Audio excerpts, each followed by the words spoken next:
Nadav Argaman, le chef du Shabak, les renseignements intérieurs israéliens, parlait d'un calme trompeur. La preuve, sur le terrain, sous nos yeux, comme si ces jeunes Palestiniens avaient pris rendez-vous avec les forces de sécurité. Nous sommes à El Biré, l'un des quartiers de Ramallah. C'est là, il y a 15 jours, qu'un terroriste a poignardé un garde-frontière, l'un des hommes sous la responsabilité du superintendant Dimitri. Face à eux, plus de 1000 émeutiers.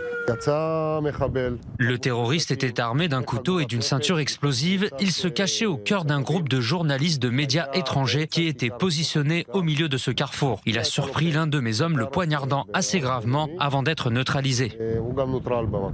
Selon les premiers éléments de l'enquête, le terroriste portait sur lui une ceinture d'explosifs factice.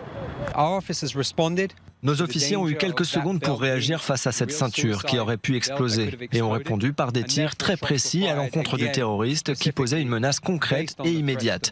L'enquête suit son cours. De retour sur le terrain, les violences continuent et ces gardes-frontières se tiennent prêts à toutes les éventualités.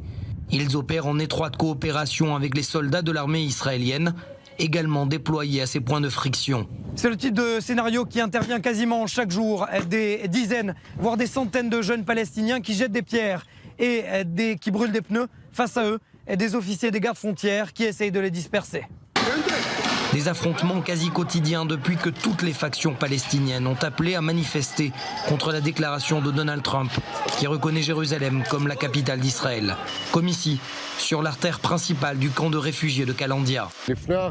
Que ce soit avant cette déclaration ou après, nous opérons en fonction des menaces qui existent, des renseignements dont nous disposons sans rapport avec les changements politiques ou diplomatiques. Il faut avant tout protéger les civils, assurer le maintien de l'ordre et surtout qu'il y ait le moins de dégâts humains et matériels des deux côtés.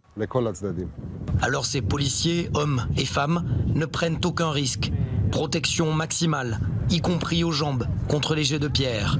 C'est à bord d'une Jeep blindée que nous roulons sur cette route 60 qui traverse la Cisjordanie.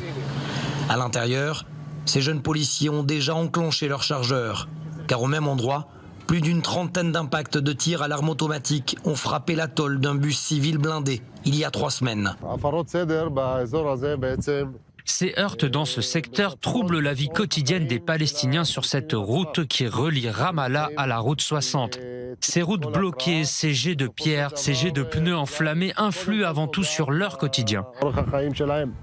La preuve, sur ces images, la nuit tombée, ce sont les tracteurs des unités de garde-frontières israéliens qui déblaient les rues jonchées de voitures calcinées, de blocs de pierre et de pneus toujours en train de se consumer.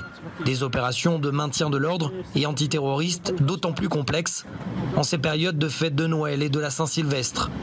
De nombreux chrétiens palestiniens résident dans cette grande région de Ramallah.